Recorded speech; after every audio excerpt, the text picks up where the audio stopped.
Dearest listeners, it is a truth universally acknowledged that revenge, much like the finest French champagne, loses its effervescence when left too long uncorked. Today, your humble chronicler brings you the most extraordinary tale of a debt paid in flesh and blood, and a heart frozen by betrayal that required the warmth of genuine love to thaw. But let us not rush, for the best stories, like the finest Madeira, must be savored properly. The drawing rooms of Mayfair had witnessed many a social catastrophe in the spring of 1818, but few could rival the spectacular fall of Lord Beaumont. Once a gentleman of considerable fortune and impeccable breeding, he had descended into that most treacherous of vices, the gaming tables of St. James's. His decline had been gradual at first, then precipitous, like a carriage losing its wheel upon a steep descent. By the time the daffodils bloomed in Hyde Park that fateful April, his debts had mounted to such astronomical heights that even the most charitable of his creditors had lost patience. Lady Rosalind Beaumont, at 22, possessed the sort of beauty that poets might describe as ethereal, though she herself would have preferred to be thought clever rather than comely. Her hair, the color of autumn chestnuts, was always arranged with meticulous care, not from vanity, but from a desperate need to maintain appearances despite their reduced circumstances. Her eyes, a remarkable shade of amber that caught the light like honey held to the sun, often held a pensiveness that belied her years. She had been raised with all the accomplishments expected of a lady of quality. She could paint watercolors that were deemed quite charming, play the pianoforte with technical precision if not passionate flair, and speak French with an accent that would not embarrass her in Parisian society. Yet beneath these polished accomplishments lay a mind of considerable acuity and a spirit that had been tempered by years of managing a household, whilst maintaining the fiction that nothing was amiss. She had learned to stretch a guinea to do the work of 5, to smile graciously whilst wearing gowns that had been turned and retrimmed multiple times, and to deflect the increasingly persistent questions about why she had not yet married with a lightness that never betrayed her growing desperation. The Beaumont townhouse in Berkeley Square, once a jewel of architectural elegance, now bore subtle signs of neglect that only the most observant would notice. A worn patch in the Turkish carpet, artfully hidden beneath a strategically placed chair. Holland covers on furniture in rooms no longer heated. The conspicuous absence of fresh flowers, save for those Rosalind herself gathered from the small garden behind the house. The staff had been reduced to a bare minimum. Their faithful butler, Hedges, who had been with the family since Lord Beaumont's youth and now worked for bed and board alone. Mrs. Pritchard, the housekeeper who doubled as lady's maid, and young Tom, who served as footman, groom, and whatever else was required. Yet Rosalind had learned to navigate these straits with remarkable ingenuity. When the coal merchant had threatened to cut off their supply last winter, she had discovered, through careful eavesdropping at a tea party, that his daughter desperately wished for watercolor lessons from a genteel instructor. Rosalind had offered her services in exchange for coal credit, phrasing it as a favor to the merchant rather than a desperate bargain. When creditors came calling, she met them herself, employing a mixture of aristocratic hauteur and carefully calculated charm that invariably bought them more time. She had become, through necessity, an expert in the delicate art of maintaining dignity while dancing on the edge of ruin. Lord Beaumont himself had become a shadow of his former self, spending his days locked in his study, emerging only to haunt his clubs in search of one more game, one more chance to reverse his fortunes. His once handsome face had grown gaunt, his eyes fevered with the gambler's perpetual optimism that the next hand would surely restore everything. He no longer noticed his daughter's worried glances or the way she had begun to refuse social invitations, knowing they could not reciprocate the hospitality. The morning that changed everything dawned gray and oppressive, with clouds hanging low over London like a funeral shroud. Rosalind had risen early, as was her custom, to review the household accounts, a depressing exercise that involved creative mathematics to make their dwindling resources stretch another month. She sat at her mother's escritoire, a beautiful piece of French craftsmanship that she had thus far managed to keep from the auction houses, though she knew its days were numbered. The faint scent of her mother's favorite rose perfume still lingered in the drawers, a ghost of better times that made her heart ache. The figures before her were damning. Even with the most stringent economies, they could not last beyond Michaelmas. The butcher had already begun making inquiries about his account, and the coal merchant, despite her arrangement regarding his daughter, had made it clear that no more credit would be extended beyond what the lessons covered. She had pawned the last of her mother's jewelry save for her wedding ring, which she could not bear to part with, though she knew that sentimentality was a luxury she could ill afford. She was contemplating the unthinkable, approaching her mother's sister, Lady Fenwick, who had made it abundantly clear that she disapproved of Lord Beaumont and would only assist Rosalind if she agreed to cut all ties with her father, when the sound of the front door opening with unusual force interrupted her melancholy calculations. Her father's voice, raised in apparent triumph, echoed through the hall. This was alarming in itself, for Lord Beaumont rarely displayed emotion these days beyond despair or desperate hope. Hedges appeared in the doorway, his weathered face bearing an expression of profound concern that immediately set her nerves on edge. The old butler had seen the family through many crises, but something in his demeanor suggested this was different, momentous in a way that could bode either very well or very ill. His lordship requested her immediate presence in his study, Hedges intoned, though his eyes conveyed a warning that something was gravely amiss. The way he lingered, as if wanting to say more, increased her apprehension. She rose, smoothing her skirts, a nervous habit she had developed in recent months, and made her way to her father's study with the feeling that she was walking toward a precipice. The study, once a handsome room lined with leather-bound volumes and sporting prints, now showed the same signs of decline as the rest of the house. Gaps in the bookshelves revealed where valuable first editions had been sold, and the Stubbs painting that had once held pride of place above the mantelpiece had been replaced by an inferior copy that fooled no one who looked closely.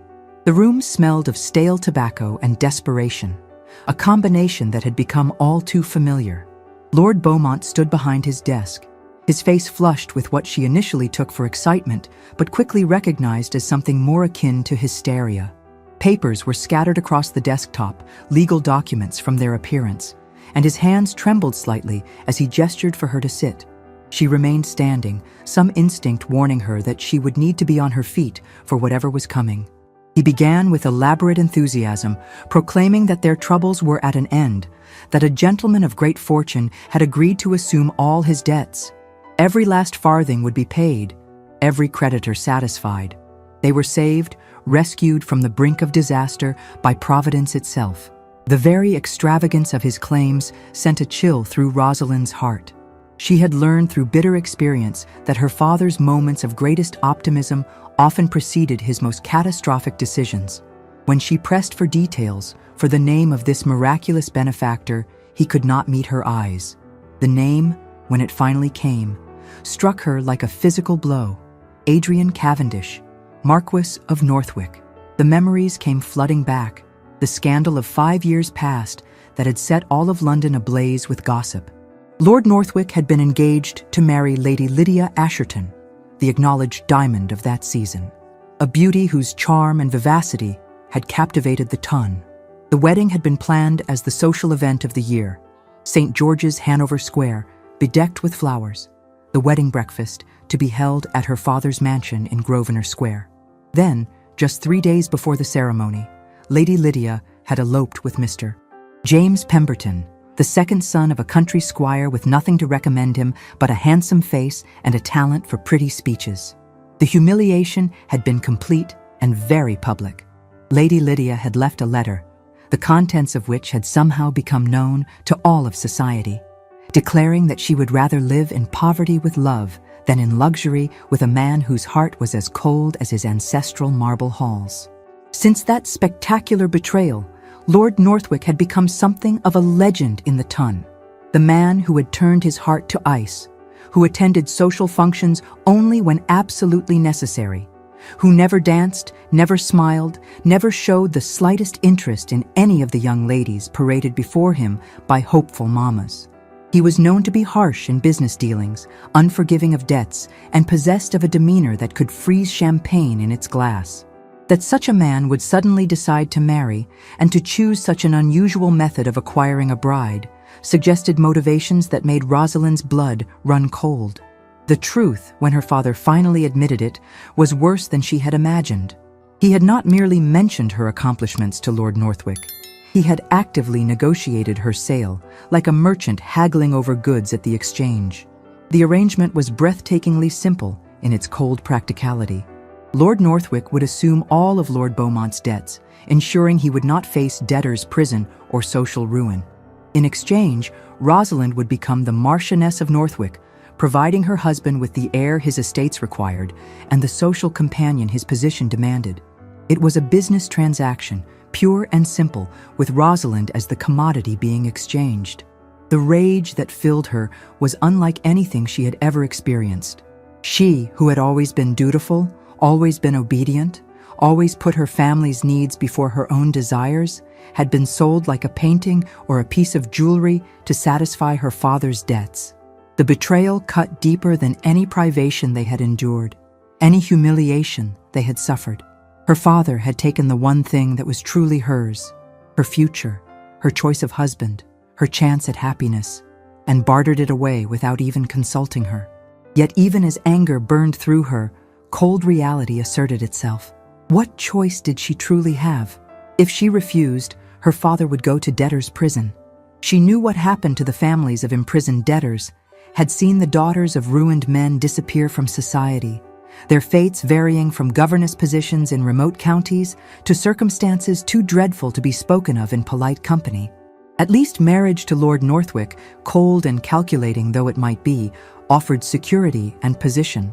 She would be a marchioness, mistress of great estates, able to help those she cared about from a position of power rather than penury.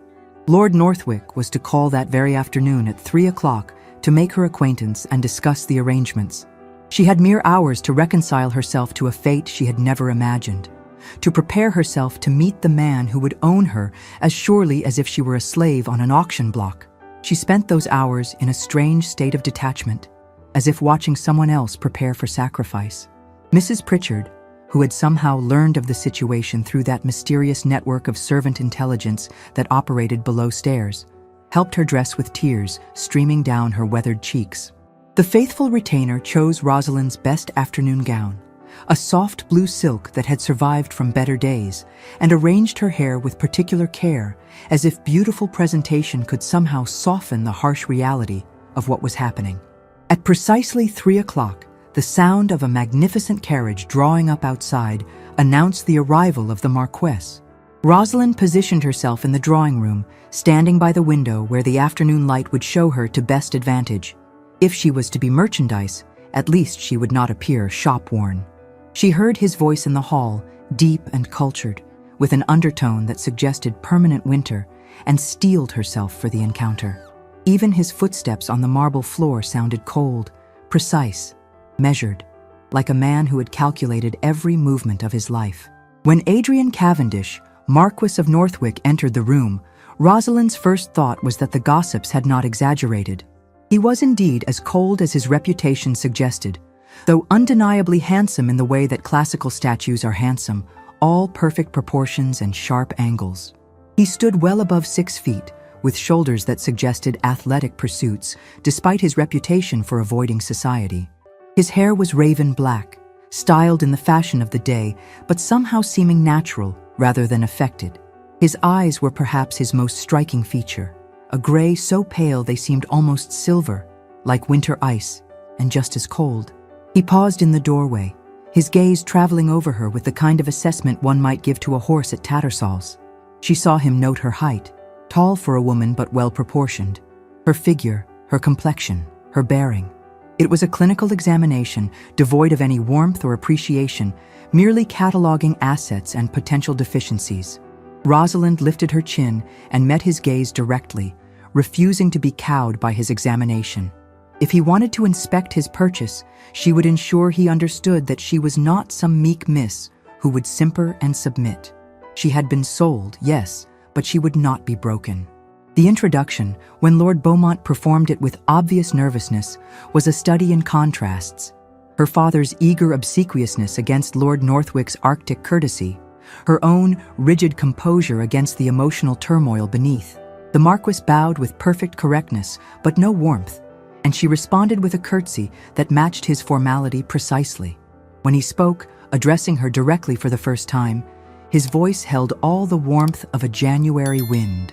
He inquired about her accomplishments with the same tone one might use to discuss the weather, and she responded with equal coolness, listing her abilities as if reading from an inventory.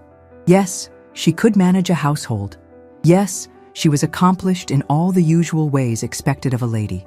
Yes, she understood the duties required of a marchioness. The negotiation that followed was surreal in its businesslike nature. Lord Northwick outlined his requirements with the same dispassion one might use when ordering a new carriage. He needed a wife to provide an heir. The Northwick estates were entailed, and he had no close male relatives. He required a hostess for those social occasions his position demanded. He expected propriety, dignity, and discretion. In return, she would have her own quarters in both the London and country houses, a generous allowance, her own carriage and horses, and complete freedom within the bounds of propriety. What he did not offer, what was conspicuously absent from his list, was any mention of affection, companionship, or regard. This was to be a marriage in name and law, but not in heart. They would share a name, a house, and occasionally a bed, for the procreation of heirs, but nothing more. Lord Beaumont, hovering anxiously by the fireplace, attempted to interject with platitudes about the honor of the alliance, the excellence of the match, but neither Rosalind nor Lord Northwick paid him any attention. This was between the two of them now, the buyer and the bought, the terms of sale being negotiated with ruthless honesty. Rosalind found herself oddly appreciating Lord Northwick's directness. At least there was no pretense, no false protestations of sudden affection or destiny. He was buying a wife because he needed one, choosing her because she met his requirements and came at a price he was willing to pay. The brutal honesty of it was almost refreshing after years of her father's self-deception and society's polite lies. When he asked what she expected from the arrangement, she matched his directness with her own. Respect for her position as his marchioness, protection from want or social disgrace, a household to manage, and a place in society. She did not mention love or affection. It was clear such things were not on offer, and she would not humiliate herself by asking for what would not be given.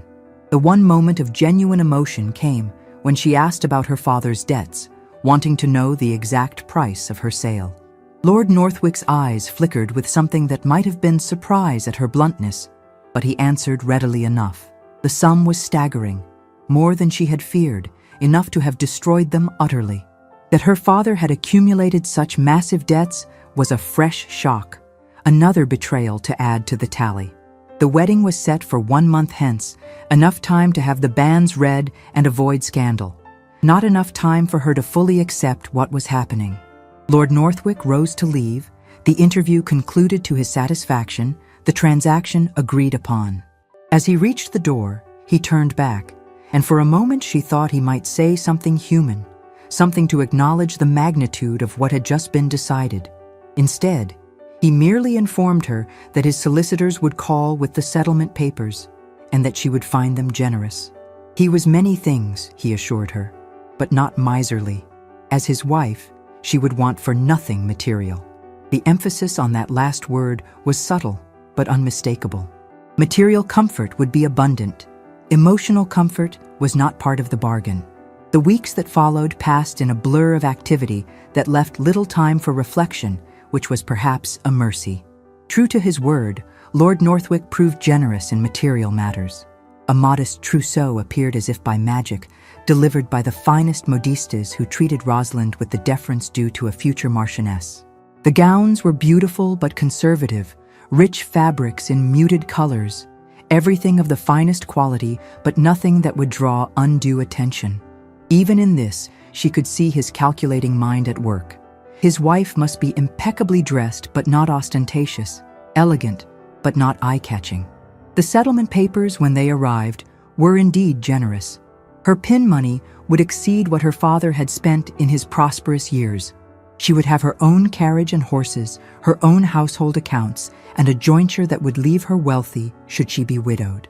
Every material comfort was provided for, every financial concern addressed. It was the most comprehensive purchase agreement she had ever seen, lacking only any provision for the feeding and care of her heart.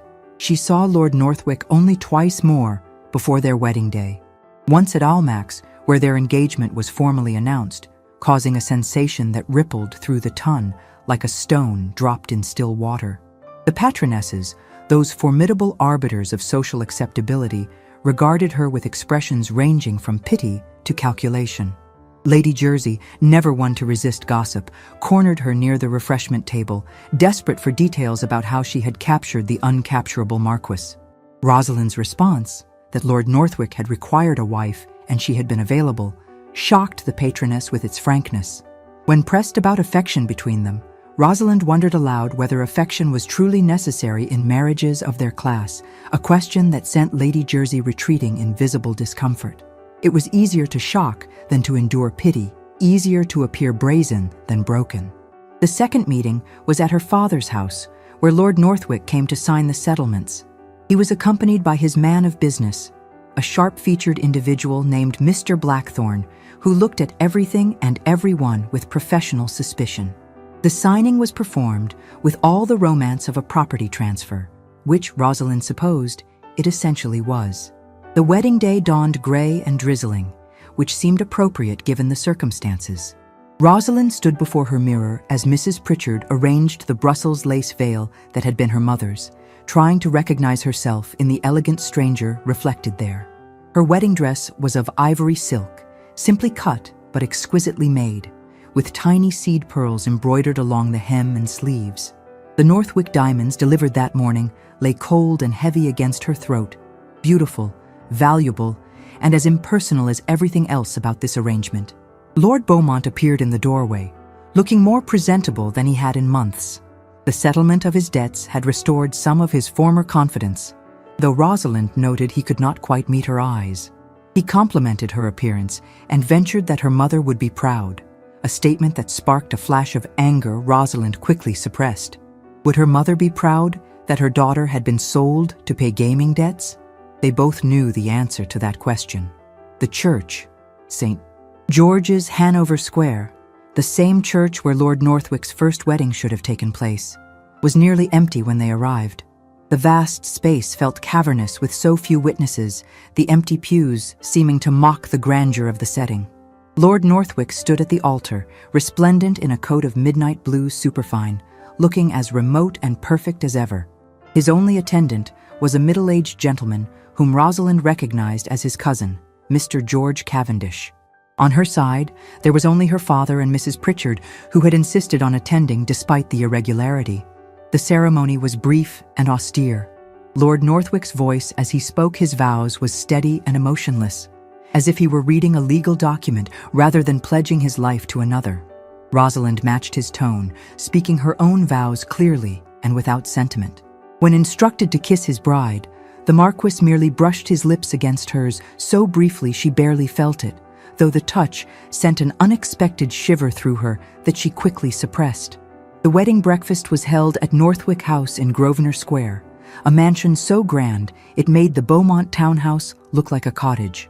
The facade was impressive enough, Portland stone with Corinthian columns flanking the entrance. But the interior was breathtaking.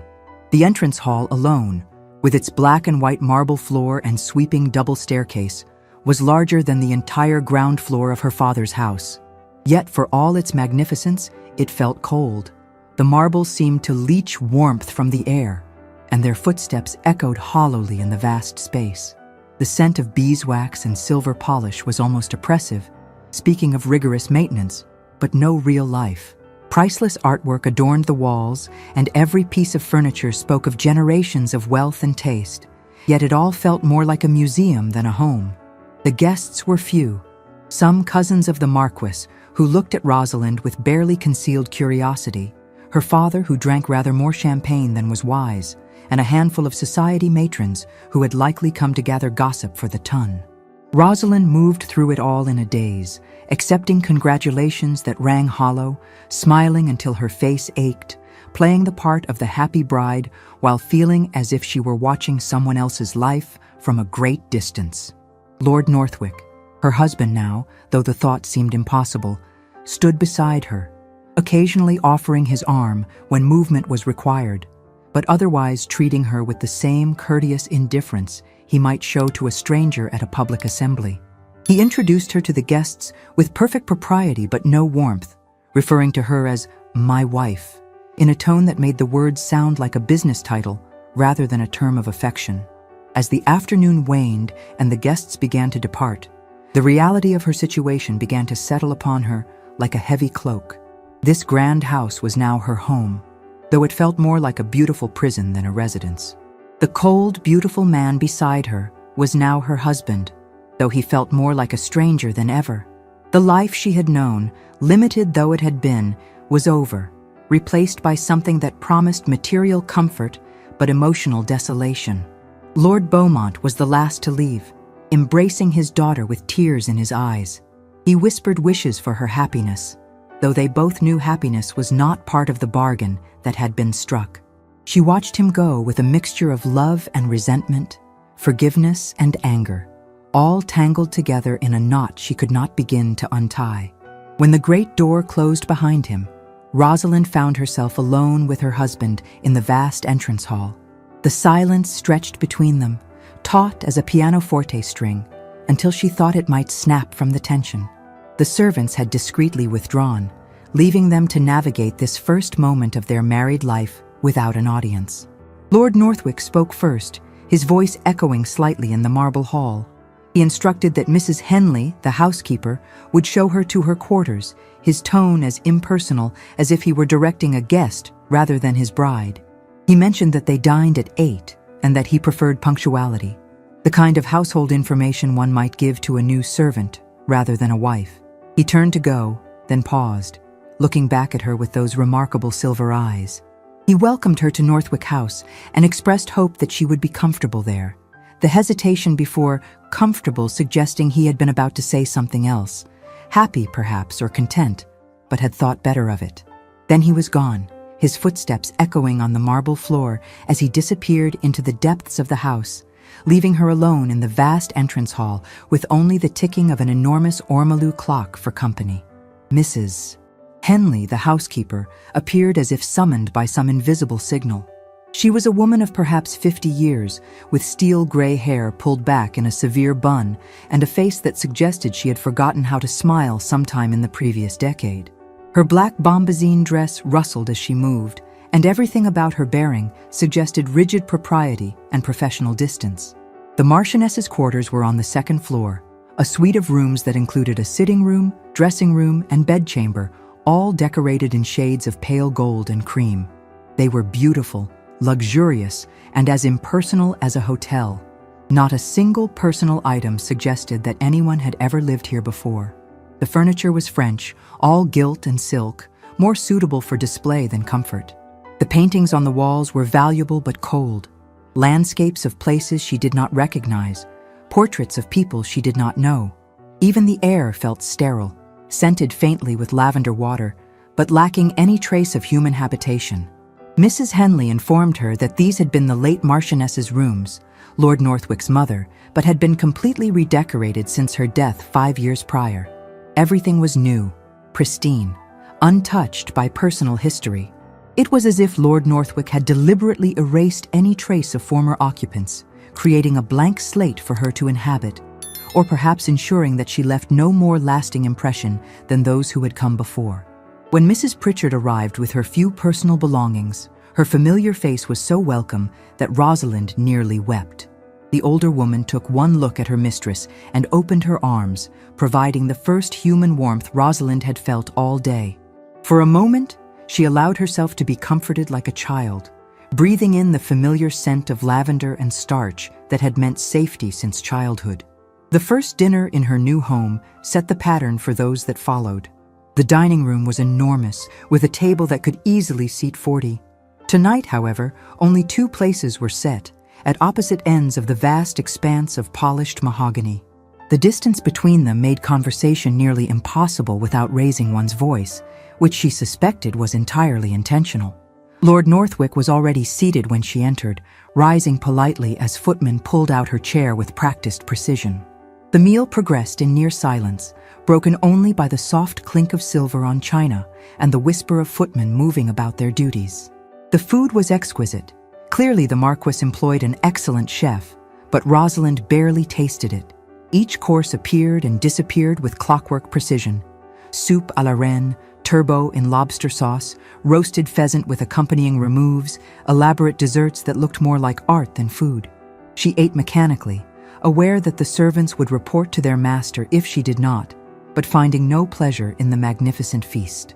Lord Northwick ate with the same mechanical precision, cutting his food into precise pieces, chewing the requisite number of times, showing no more pleasure in the meal than if he were consuming sawdust. Occasionally, she caught him glancing down the length of the table at her, his expression unreadable, but he made no attempt at conversation. After dinner, she withdrew to the drawing room as was customary, expecting him to remain with his port. Instead, he joined her after only a brief interval, taking a chair by the fire at a careful distance from where she had settled with her embroidery. He had a book, some treatise on agricultural improvement, and read in silence while she plied her needle with fingers that trembled slightly despite her best efforts at control. The fire crackled in the grate, the clock on the mantel ticked with metronomic precision, and the silence between them grew heavier with each passing moment. Finally, unable to bear it any longer, Rosalind set down her embroidery and looked directly at her husband. She asked if it was always to be like this silence, this distance, this careful avoidance of any real connection. He looked up from his book, one dark eyebrow raised in what might have been surprise that she had spoken. When he asked what she would prefer, his tone suggested genuine curiosity beneath the customary coldness. She expressed a desire for conversation, even if only about trivial matters. They were condemned to spend their lives together. Surely they could manage some degree of discourse. His response was to ask what topics she would suggest, listing possibilities, weather, gossip, current events, with a mockery that stung more than she cared to admit. When she suggested he might tell her about the estate in Derbyshire, something shifted in his expression. For a moment, the mask slipped, and she glimpsed something underneath. Not warmth exactly, but perhaps a lessening of the cold. He began to speak about Ravensbrook Hall, his voice taking on a different quality as he described the estate that had been in his family for 300 years. 15,000 acres, he told her, with tenant farms, a home wood, and a village that depended on the estate for its prosperity. The house itself was Elizabethan, much altered over the centuries, but retaining its essential character. When she asked if it was beautiful, his response was carefully neutral. But when she pressed about whether he had been happy there as a child, something flickered in those silver eyes. Pain, perhaps, or longing. His admission that happiness was a luxury he had rarely indulged in was delivered with such matter-of-fact acceptance that it made her heart ache despite her resolution to feel nothing for this man who had purchased her. 3 days later, they departed for Ravensbrook Hall. The journey took 2 days, with an overnight stop at a posting inn near Leicester. Lord Northwick rode alongside the carriage rather than joining her inside, maintaining even in travel the distance that seemed so essential to him. She watched him through the window, noting the excellent way he sat his horse, the unconscious grace of his movements. He was an accomplished horseman, clearly more comfortable in the saddle than in a drawing room. The countryside grew wilder and more beautiful as they traveled north. The neat hedgerows of the home counties gave way to dry stone walls and rugged hills, the landscape becoming more dramatic with each passing mile. Despite her circumstances, Rosalind found herself enchanted by the scenery, so different from the manicured prettiness of Kent, where she had spent her childhood. There was something honest about this landscape, something that demanded nothing less than truth. When they finally turned through a pair of massive iron gates topped with the Cavendish arms, her anticipation grew. The drive wound through ancient parkland, past groves of oak and beech that must have stood for centuries. Herds of deer grazed in the distance, lifting their heads to watch the carriage pass with liquid eyes. Then, as they crested a small rise, Ravensbrook Hall came into view, and Rosalind's breath caught in her throat. The house was magnificent, but not in the cold, perfect way of Northwick House in London. This was a living building, golden stone that seemed to glow in the afternoon sun, mullioned windows that caught the light like diamonds, twisted chimney stacks that spoke of centuries of hearth fires. It sprawled across the landscape with the confident elegance of something that had grown organically over time, each generation adding their own touch while respecting what had come before. Gardens stretched out on either side, formal parterres near the house giving way to more natural plantings that blended seamlessly with the surrounding countryside. Even from a distance, she could smell the sweetness of early roses carried on the warm breeze, hear the distant murmur of a fountain, sounds and scents entirely absent from the sterile perfection of the London mansion. Lord Northwick dismounted to hand her down from the carriage, and for a moment, as she expressed her genuine admiration for the beauty of his home, she saw real emotion cross his face. He mentioned that his mother had loved it here, had said the house had good bones and a kind heart. It was the first truly personal information he had volunteered, and Rosalind treasured it like a small gift, carefully stored away. The name Ravensbrook, he added quietly, came from the stream that ran through the eastern boundary. Ravens had nested in the ancient oaks there for as long as anyone could remember. The staff was assembled to meet their new mistress, a sea of faces that Rosalind knew she would need time to learn. Mr. Rushworth, the butler, was a dignified man of middle years who managed to convey both respect and a careful reserve, clearly withholding judgment until he had taken her measure. Mrs. Morgan, the housekeeper, was younger than Mrs. Henley and seemed more approachable, with kind eyes and a Welsh lilt to her voice that made Rosalind feel immediately more at ease. The welcome was warm but cautious, the staff clearly uncertain about this new mistress who had appeared so suddenly in their master's life. Lord Northwick, she noticed, commanded respect rather than affection from his servants. They performed their duties with perfect precision, but without the subtle signs of genuine attachment she had seen between longtime servants and their employers in other houses. The Marchioness's suite at Ravensbrook Hall was very different from the cold elegance of the London rooms. These chambers had warmth and character, with rich tapestries on the walls depicting scenes from mythology and legend, comfortable furniture that invited one to sit and read, and windows that looked out over the gardens to the hills beyond.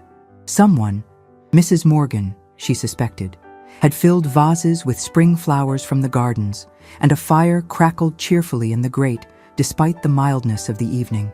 The scent of beeswax polish mingled with the lavender from fresh bundles. Mrs.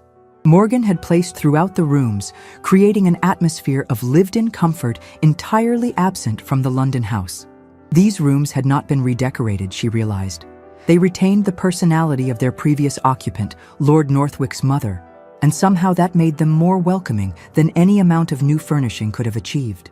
She could see touches of a woman who had loved beauty but also comfort, a reading chair positioned to catch the best light, a writing desk with a view of the rose garden, a daybed where one might rest while enjoying the afternoon sun. Mrs. Morgan, who had accompanied her to ensure everything was satisfactory, revealed that the rooms had been closed since the late Marchioness's death 5 years ago, just before Lord Northwick's engagement to Lady Lydia. They had been opened and aired only when his lordship had written that he was bringing home a bride. There was something in the way she said it that suggested the household had been surprised by this development, perhaps even shocked. The first few weeks at Ravensbrook Hall established a pattern that was both comfortable and frustrating. Lord Northwick spent his days attending to estate business, riding out early to visit tenant farms, or closeting himself in his study with his steward, Mr. Barnes. Rosalind occupied herself with learning the workings of the household, a task made easier by Mrs. Morgan's patient guidance and the staff's obvious desire to please their new mistress once they had determined she was neither proud nor demanding. She discovered that despite his reputation for coldness, Lord Northwick was a conscientious landlord. The tenant cottages were well maintained, with new roofs when needed and proper drainage. Rents were fair, set at a level that allowed tenants to prosper in good years and survive in bad ones. He had instituted several progressive agricultural improvements, new methods of crop rotation, selective breeding of livestock, drainage of previously unusable land, that were increasing yields and improving the lot of everyone connected to the estate. The village of Ravensbrook spoke of him with respect, if not warmth. He was just, they said, fair in his dealings, generous to those in genuine need, though he had no patience for laziness or self-pity. The vicar, Mr. Wordsworth, a mild-mannered man more interested in his garden than his sermons, mentioned that his lordship was generous to the church and the parish poor, though he preferred his charity to remain anonymous.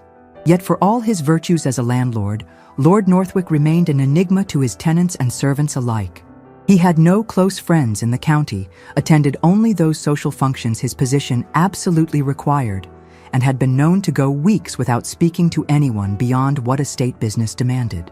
His isolation was self-imposed, but absolute, as if he had decided that connections with other people were a luxury, or perhaps a danger, he could not afford.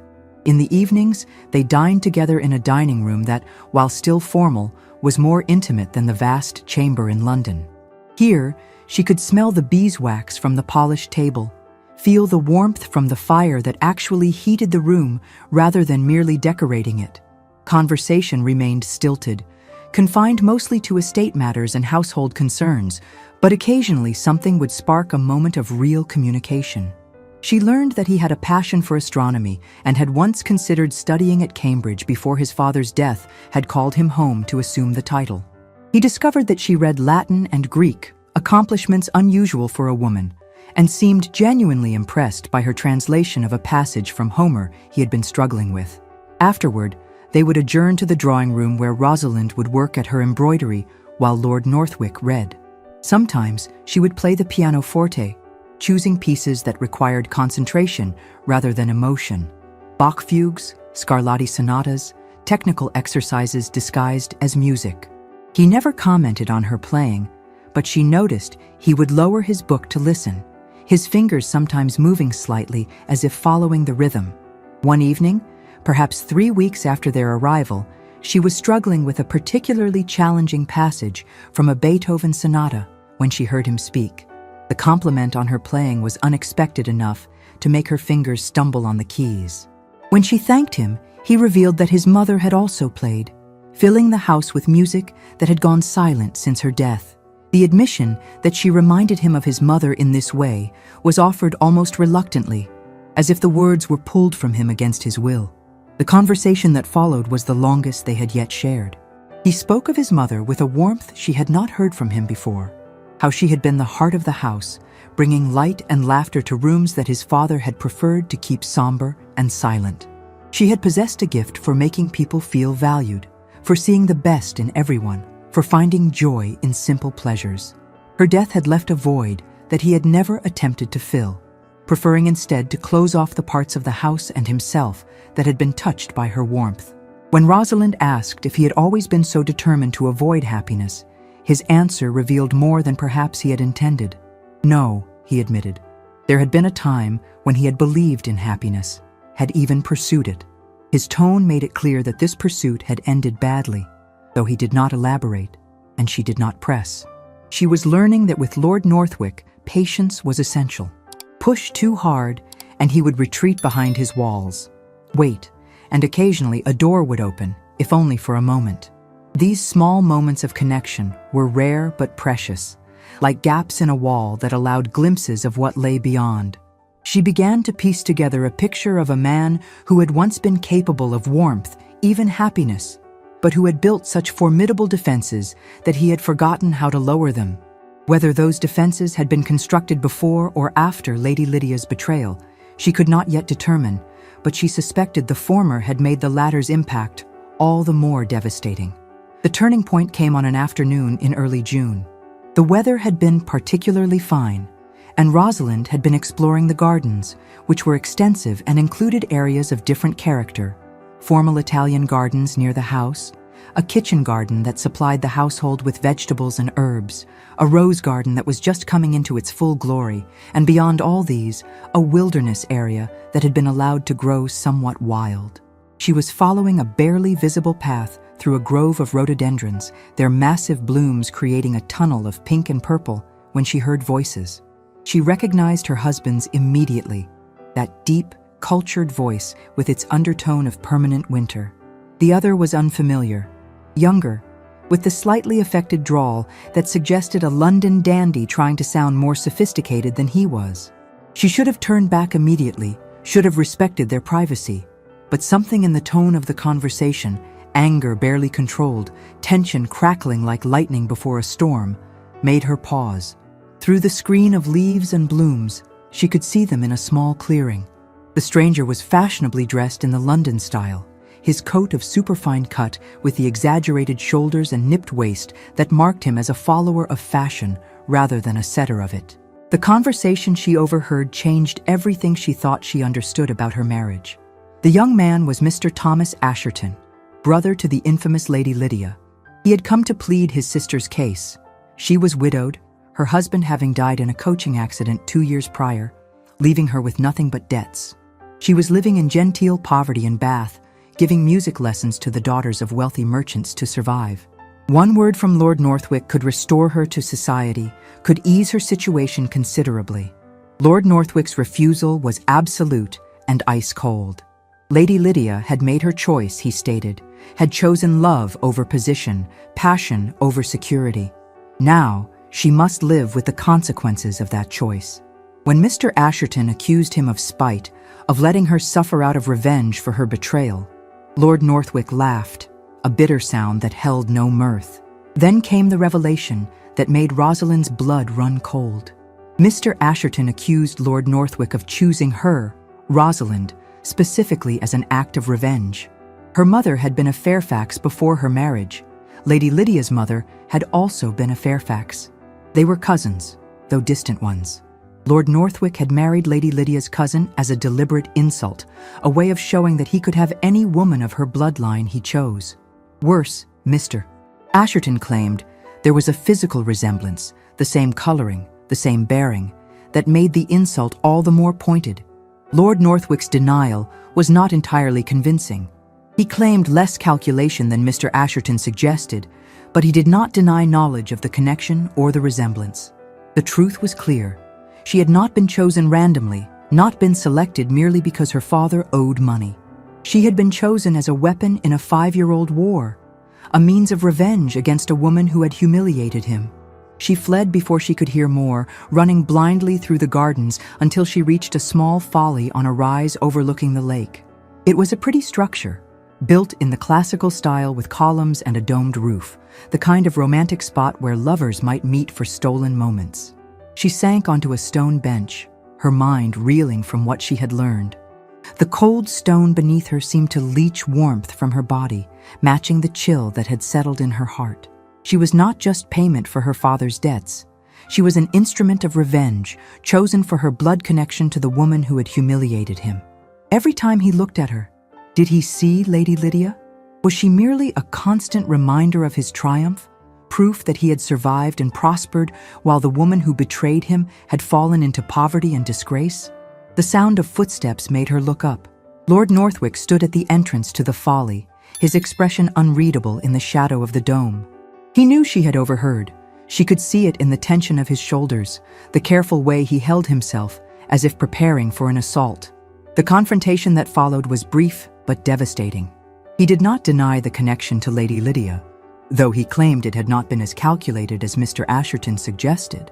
When she accused him of seeing not her but her cousin's ghost whenever he looked at her, of her being merely not Lydia rather than Rosalind, she saw him flinch as if she had struck him. When she rose to leave, stating her intention to take dinner in her room, he spoke her given name for the first time. Rosalind.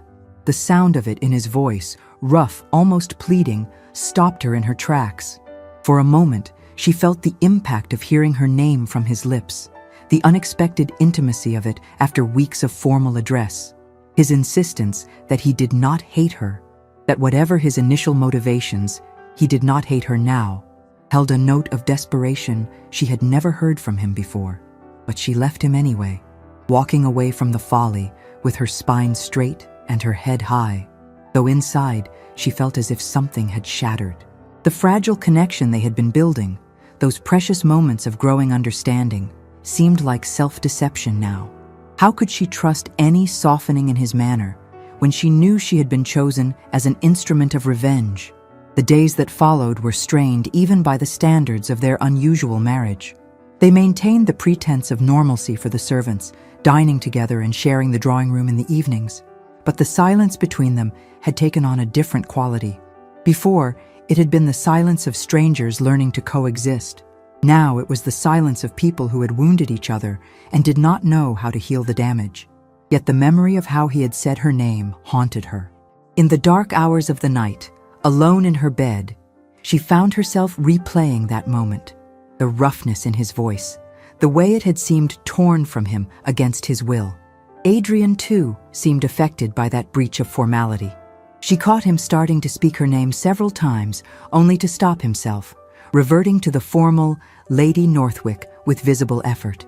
The barrier had been crossed, however briefly, and neither of them quite knew how to rebuild it, or whether they wanted to. Rosalind threw herself into her duties as Mistress of Ravensbrück with renewed vigor, as if constant activity could keep her from dwelling on her situation. She visited every tenant cottage, learning names and circumstances, identifying needs that had gone unaddressed. She reorganized the still room, working with Mrs. Morgan to ensure they had adequate supplies of medicines and preserves for the coming winter. She cataloged the library, discovering treasures that had been forgotten and organizing them in a more logical system. The servants noticed the change in their mistress. Where before she had been learning her role, now she claimed it with quiet authority. She was unfailingly kind, but maintained a reserve that had not been there before. Mrs. Morgan, who had begun to show real warmth toward her new mistress, found herself gently but firmly kept at a professional distance. Lord Northwick, meanwhile, seemed to withdraw even further into himself. He still attended to estate business with his usual efficiency, but there was a grimness to him now that concerned even Mr. Barnes, who had worked with him for 10 years. He rode out earlier and returned later, as if determined to spend as little time as possible in the house. Yet Rosalind noticed things that suggested her accusations had affected him more than his cold exterior suggested. She would catch him watching her when he thought she was unaware, and the expression on his face was not one of satisfaction or revenge, but something more complex. Regret, perhaps, or longing for something he did not know how to name. And always, she could see his lips forming her name silently, as if practicing for a conversation that never came. It was during this period of careful distance that disaster struck. Rosalind had ridden to the village to call upon the vicar's wife, who had recently been delivered of a child. It was a duty call, but a pleasant one. Mrs. Wordsworth was a sensible woman who did not pry into the obvious tensions in the Northwick marriage, but offered warm companionship and village news. The visit had gone well. The new baby was thriving, and Rosalind was in better spirits than she had been for days as she rode back through the homewood. The path was familiar now, winding through ancient oaks and beeches that created a green cathedral overhead. Her mare, Artemis, was a steady, sensible creature who knew the way home and needed little guidance. Later, Rosalind would wonder what had startled the horse. A rabbit, perhaps, or a bird exploding from the underbrush. Whatever the cause, Artemis suddenly shied violently to the left, nearly unseating her rider. Rosalind, an accomplished horsewoman, would normally have kept her seat easily, but the saddle girth, improperly fastened by a new groom who had been nervous about handling the Marchioness's horse, gave way. She fell hard, her head striking a tree root with a sickening crack. The world exploded in stars. Then darkness claimed her. She woke to find herself in her own bed at Ravensbrück, with Mrs. Morgan bathing her forehead with lavender water and the local physician, Dr. Harper, peering at her with professional concern. Her head throbbed abominably, and when she tried to sit up, the room spun in alarming circles. The scent of the lavender was almost overwhelming, mixing with the earthier smell of some medicinal preparation the doctor had been applying. Dr. Harper insisted she remain still while he completed his examination. She had a nasty bump on her head and various bruises, he informed her, but no bones were broken and there was no sign of serious injury. Rest and quiet were prescribed, along with a powder for the headache if it became unbearable. It was Mrs. Morgan who revealed the full story of her rescue. Lord Northwick had been returning from visiting a tenant farm when he found Artemis wandering riderless. He had immediately searched for Rosalind, finding her unconscious in the wood. According to the groom who had helped, his lordship had been white as a sheet, cradling his wife with unexpected gentleness as he carried her to his horse, then holding her before him on the saddle for the ride home, all the while demanding that every doctor in the county be summoned. He had called her by her name repeatedly, Rosalind, Rosalind, as if the repetition could somehow call her back to consciousness. The image was so at odds with the cold, controlled man, she knew that Rosalind could hardly credit it. Yet when Lord Northwick finally entered her room, after she had insisted to Mrs. Morgan that she was well enough to receive him, his appearance confirmed the housekeeper's account. His usually immaculate appearance was disheveled, his cravat askew, his coat bearing traces of dirt and leaves from the forest floor. But it was his face that truly shocked her. The careful mask of indifference was completely gone, replaced by an expression of barely controlled fear that made him look years younger and infinitely more vulnerable. His relief when she assured him she would recover was palpable. He said her name again, Rosalind, and this time there was no barrier between them, no pretense of formality. It was simply her name on his lips, natural and right. When she learned he had dismissed the groom responsible for the loose girth, she protested that it seemed harsh for a simple mistake. His response, cut off mid-sentence but clearly indicating he had been about to say the mistake could have killed her, revealed more than he likely intended. The conversation that followed was perhaps the most honest they had yet shared. When she somewhat bitterly asked if he had been concerned about losing his instrument of revenge, the flash of pain in his eyes was unmistakable. His vehement denial, his confession that she mattered, God help him, she mattered more than she should, was delivered with such raw emotion that she could not doubt its sincerity. And through it all, he continued to use her name, as if once the dam had broken, he could not stop the flow. Her recovery took a week, during which Lord Northwick, Adrian, as she now dared to think of him, behaved in a most uncharacteristic manner. He visited her room several times a day, bringing books he thought she might enjoy, ensuring she had everything she needed for her comfort. He was still formal in some ways, still maintained physical distance, but there was a new quality to his attention, a watchfulness that suggested genuine concern rather than mere duty. And always, he called her Rosalind, the name becoming more natural on his lips with each repetition. It was during this week that he brought her a letter from her father. She opened it with some trepidation, expecting the usual combination of self-pity and requests for additional funds. Instead, she found something entirely different. Lord Beaumont had taken a position as estate manager with Sir Henry Fostwick in Yorkshire. The salary was modest, but sufficient, and more importantly, he had not touched a card or dice in 2 months. The position, she discovered, had been arranged by Adrian, who had connections with Sir Henry. When she questioned why he had done this, his response, that her concerns were now his, whether he wished it or not, was delivered with a gruffness that did not quite hide the kindness beneath. When she thanked him, calling him Adrian for the first time aloud, his startled pleasure was unmistakable. As spring turned to summer, their relationship began to shift again.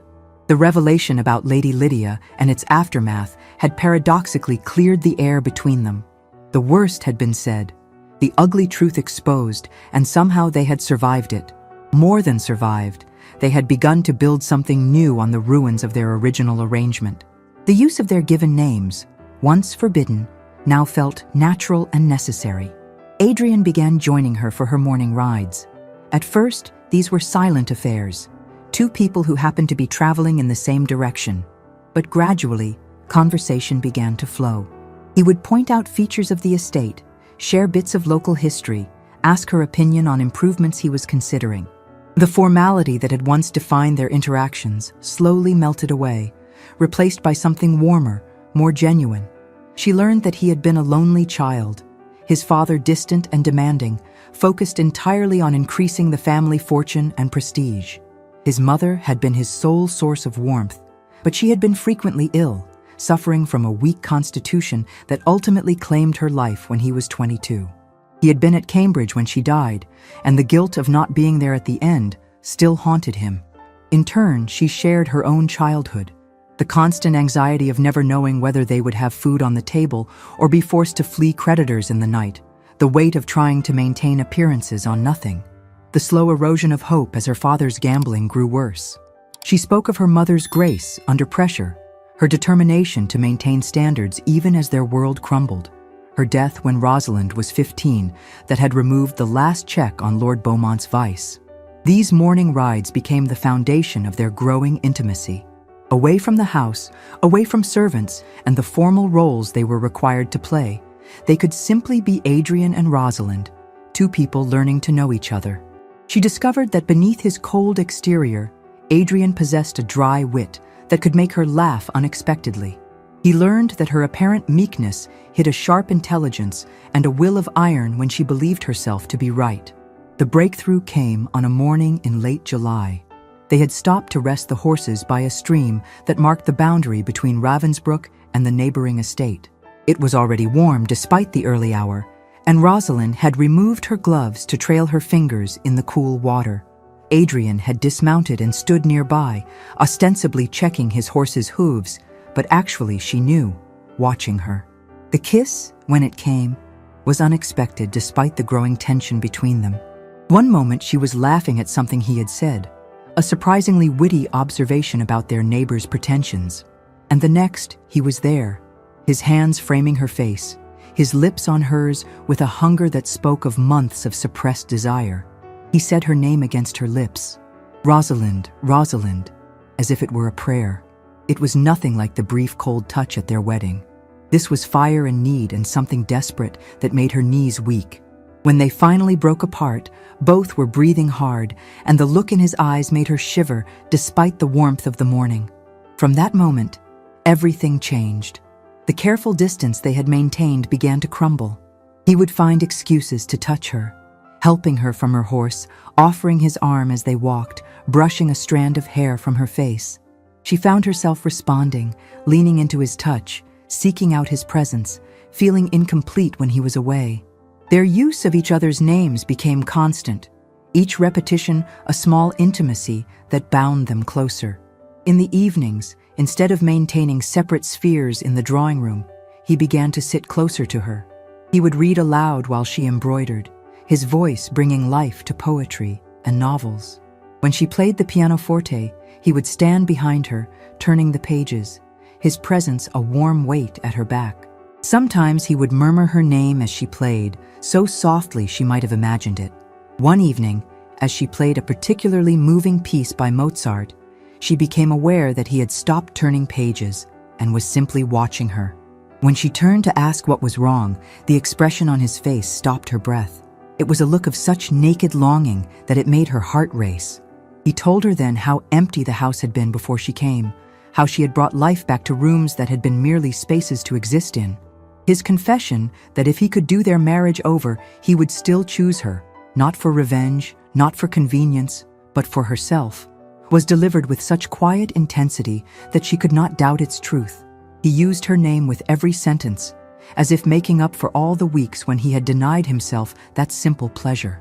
Her own confession, that she would choose him too, not for money or position, but because beneath all that ice was a heart worth winning, led to his rough admission that the hardened question was hers if she wanted it.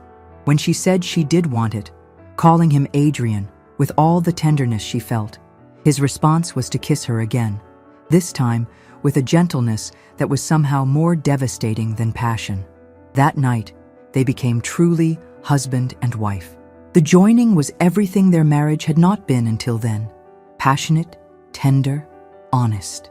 Adrian was a gentle but thorough lover, worshipping her body with a reverence that brought tears to her eyes, murmuring her name like a litany of devotion. When she woke the next morning in his arms, she felt for the first time that she was truly home. The rest of the summer passed in a golden haze of growing intimacy and deepening love. They were inseparable, riding together in the mornings, working side by side on estate business, spending their evenings in shared contentment. The servants, who had watched their master's transformation with amazement, began to smile more, to go about their duties with a lighter step. The house itself seemed to wake from a long sleep, filled once again with warmth and laughter. The very air seemed different, no longer cold and sterile, but alive with possibility. But happiness, as they were about to learn, often attracts the attention of those who would destroy it. The letter arrived on a Tuesday morning in late August. Rosalind was in the morning room reviewing menus with Mrs. Morgan when Rushworth brought it in on a silver salver. The handwriting was feminine, elegant, but showing signs of distress in the way the ink had blotted in places. It was addressed to Lord Northwick and marked urgent. Even the paper itself seemed to carry a faint scent of desperation, a cloying perfume that made Rosalind's stomach turn. Adrian was in his study, and Rosalind took the letter to him herself, though something about it, perhaps that familiar perfume, made her uneasy. When he saw the handwriting, his face went white, then flushed with anger. He broke the seal with violent movements and read quickly, his expression growing harder with each line. Without a word, he crushed the letter and threw it into the fire. When Rosalind asked who it was from, his answer, Lydia, was spit out like a curse. The woman who had betrayed him 5 years ago, who had chosen passion over position, was now widowed, in debt, and desperate. She had written claiming to have made a terrible mistake, that she now realized what they had was real love, not the infatuation she had felt for her late husband. She wanted forgiveness, restoration to society, and, most audaciously, suggested that since Adrian's marriage was known to be a mere business arrangement, he might keep her as his mistress. The rage in Adrian's eyes was frightening, but Rosalind could see beneath it to the hurt, the reopening of wounds that had just begun to heal. When she suggested that perhaps facing Lydia directly would help him finally put the past to rest, he pulled her onto his lap, burying his face in her hair, holding her as if she were the only thing keeping him anchored to sanity. He said her name over and over, Rosalind, my Rosalind, as if reminding himself of what was real and present versus what was past and gone. But Lydia was not so easily dismissed. The next morning brought another letter, this time addressed to Rosalind herself. Against her better judgment, but driven by a need to understand this woman who had shaped so much of Adrian's life, she read it. The letter was a masterpiece of manipulation. Lydia claimed to want only to explain her side of the story, to help Rosalind understand the man she had married. She would be at the Crown Inn in Bakewell the following afternoon if Rosalind had any curiosity about the truth of Adrian's past. Rosalind made her decision quickly. She would go, not because she didn't trust Adrian, but because she needed to face this ghost that haunted their marriage. She needed to see for herself that Lydia was just a woman, not some supernatural force that could destroy their happiness. Moreover, she had learned in her years of managing her father's debts that sometimes the best way to deal with a threat was to confront it directly, to look it in the eye, and show no fear. She told no one of her plans, simply informing Mrs. Morgan that she would be visiting the village. She took the small carriage, driving herself rather than bringing a groom who might gossip. The Crown Inn was respectable, but not fashionable, the sort of place where someone of reduced circumstances might stay without causing comment. The building smelled of old wood and cooking fires, honest scents that contrasted sharply with the artificial perfume that had clung to Lydia's letter. She found Lydia in a private parlor, and her first thought was that Mr. Asherton had been right. There was a resemblance between them, though on closer inspection, it was superficial. They had similar coloring, but where Rosalind's features were warm and open, Lydia's were sharp, calculating, with a hardness about the eyes that spoke of disappointment and bitterness. The conversation that followed was a delicate dance of words and implications. Lydia admitted to leaving Adrian because she had been young and stupid, choosing passion over security. Her husband's passion had burned hot and bright but brief, leaving her with nothing when he died. She spoke of Adrian with a possessiveness that made Rosalind's skin crawl, claiming that part of him would always belong to her, that she had shaped him into who he was. When Lydia made her threats, she could create scandal, damage their reputations, make their lives difficult unless given money to maintain herself. Rosalind's response surprised them both. The years of dealing with creditors, of negotiating with tradesmen, of finding creative solutions to impossible problems had prepared her for this moment. She had learned to fight dirty, growing up with a gambling father, she informed Lydia coldly. She knew secrets about half the ton that would make Lydia's hair curl. If Lydia wanted assistance, she must agree to leave England entirely. America, perhaps, or the continent. The negotiation that followed was as cold as any business transaction. Lydia needed money. Rosalind wanted her gone permanently. They agreed on a sum, generous enough to allow Lydia to establish herself comfortably abroad, not so generous as to encourage further demands. The condition was absolute. Lydia must never return to England or contact them again. When Rosalind returned to Ravensbrück, she found the house in uproar. Adrian had discovered her absence and, learning she had taken the carriage alone, had feared the worst. He was in the entrance hall when she arrived, still in his riding clothes, his face white with fear that turned to fury when she admitted where she had been. The confrontation that followed was their most intense yet. He was angry that she had gone behind his back, furious that she had put herself at risk, but beneath it all was fear. Fear that Lydia's poison might have turned her against him, fear that the past might destroy the present they had built. He paced the hall like a caged animal, saying her name with each turn. "Rosalind, how could you? Rosalind, you don't understand what she's capable of. Rosalind, Rosalind." When he demanded to know what Lydia had said, Rosalind told him everything: the threats, the manipulation, but also the negotiation. She had arranged for Lydia to leave England permanently in exchange for a financial settlement. It was not forgiveness, she explained, but pragmatism. Remove the source of discord, and they could move forward unencumbered. Adrian's response was unexpected. He pulled her into his arms, holding her so tightly she could barely breathe, murmuring her name over and over like a prayer. When he finally released her enough to look at her face, his eyes were bright with unshed tears, the first she had ever seen from him. She had fought for him, he realized. She had faced his demon and vanquished it, not with drama or passion, but with cool practicality and fierce protectiveness. In that moment, the last of his walls crumbled. He loved her, he told her, completely and irrevocably, not as a possession or a symbol or a replacement for someone else, but as Rosalind, brilliant, brave, maddening Rosalind, who had saved him from a life of cold isolation. The arrangements with Lydia were concluded through solicitors, with no direct contact. Within a month, she had sailed for New York with funds sufficient to establish herself respectably. The condition was clear and legally binding. Any attempt to return to England or contact the Northwicks would result in immediate cessation of all financial support. With that ghost finally laid to rest, Adrian and Rosalind were free to build their life together properly. The change in Adrian was remarkable to all who knew him. The ice that had encased him for 5 years continued to thaw, revealing a man capable of great warmth, dry humor, and deep devotion. He smiled now, laughed even, and the sound of his laughter echoing through Ravensbrück's halls was like spring after a long winter. He could not seem to stop saying her name, as if making up for all the months of formal address. Rosalind, when he woke beside her. Rosalind, when he found her in the garden.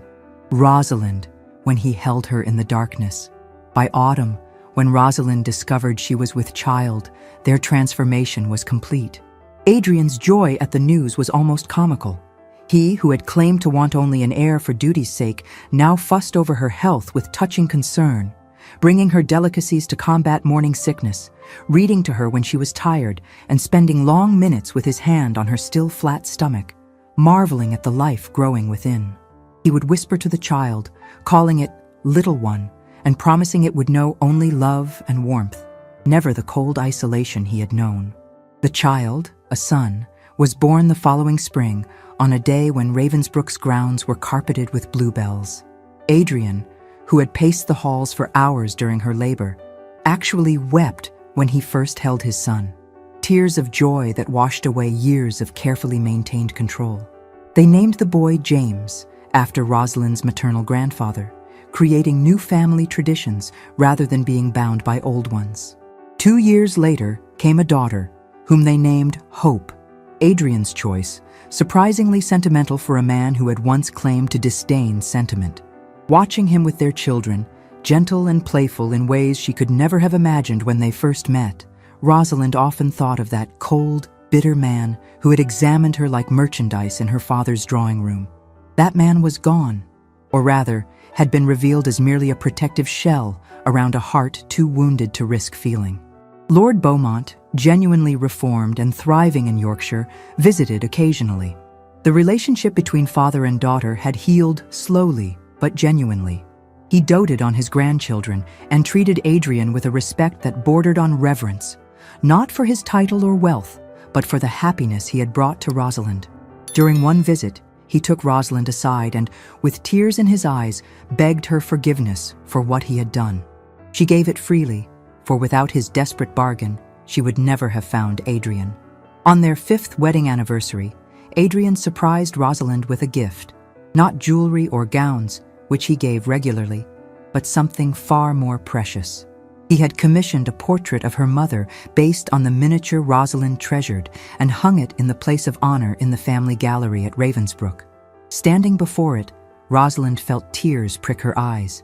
Her mother would have been proud, she thought, not of the title or the wealth, but of the love she had found and nurtured despite such unpromising beginnings.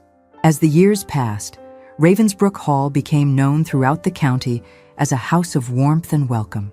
The grand ball, held each Christmas, became the event of the social season, not for its grandeur, though it was grand, but for the genuine hospitality of its hosts. Adrian, once the cold recluse who avoided society, now moved through these gatherings with easy grace, though his eyes always sought Rosalind in the crowd, his face lighting when he found her. He would murmur her name when they danced, as if still marveling that she was his. Their children grew strong and happy, secure in their parents' love and the stability of their home. James showed signs of his father's intelligence and his mother's warmth, while Hope possessed her mother's beauty and her father's determination. Watching them play in the gardens where she had once walked as a stranger, hearing them call, "Mama, Papa," with such easy affection, Rosalind marveled at how much had changed. The Tun, which had initially viewed their marriage with salacious curiosity, eventually accepted them as one of those rare couples who had found genuine happiness despite an unconventional beginning. New scandals replaced old gossip, and Lord and Lady Northwick became simply part of the accepted landscape of society, respected, even envied, for their obvious devotion. One evening, as they sat before the fire in the drawing room, Adrian reading while Rosalind embroidered, their children long since put to bed, he suddenly set aside his book and looked at her with such intensity that she set down her needlework. He told her then that he had been thinking of that day 5 years ago, when he had first entered her father's drawing room, how he had thought he was purchasing a wife, as one might purchase a painting or a horse. How wrong he had been, he said with wonder. She had not been purchased. She had been a gift he had not deserved, a miracle he had not known to hope for. Every time he said her name, he told her it was a prayer of thanksgiving for the providence that had brought them together. Rosalind went to him then, settling in his lap as had become their custom in private moments. She told him that she too had been given a gift, the chance to heal a wounded heart, to bring warmth to a cold house, to build a love that was all the stronger for having been so unexpected.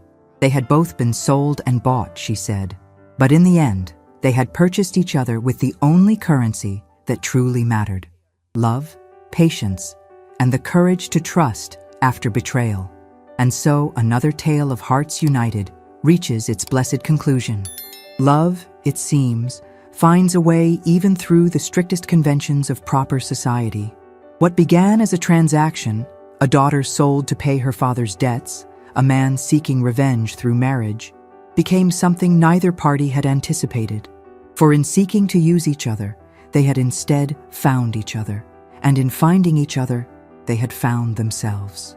The cold Marquess had discovered he was capable of great warmth, and the bartered bride had discovered she was worth far more than any price that could be paid. Together, they had built something precious from the ruins of their separate disappointments. A love that was, perhaps, all the stronger for having been so unlikely, so hard-won, so completely unexpected. In the end, the names that had once been withheld, Adrian and Rosalind, became the sweetest words in each other's vocabulary, spoken with love countless times across the years, a testament to the truth that even the coldest hearts can learn to love if given the chance and the right person to teach them how.